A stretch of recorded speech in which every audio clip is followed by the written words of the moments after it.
पाती तोड़े दावला में बर गदवा के बर गदवा के बर गदवा के पाती तोड़े दावला में बर गदवा के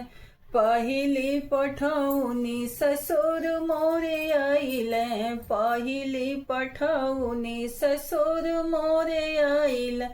अरे देबो जवाबे वो सरवा से पाती तूरे दावलम बर गदवा के पाती तूरे दावलम बर गदवा के बर गदवा के बर गदवा के पाती तोड़े दावलम बर गदवा के पाती तोड़े दावलम बर गदवा के दूसरी पठौनी भसुर मोरे आइले दूसरी पठौनी भसुर मोरे आइल अरे देवे जवाब दुल्हनिया से पाती तोड़े दावलम बर गदवा के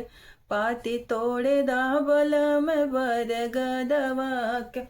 बर गदवा के बर गदवा के पाती तोड़े दावलम बर गदवा के तीसरी पठौनी देवर मोरे आइले तीसरी पठौनी देवर मोरे आइले अरे देबो जवाब कुठरिया से पाती तोरे दावलम बर गदवा के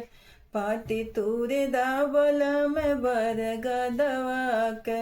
बर गदवा के बर गदवा के पाती तोरे दावलम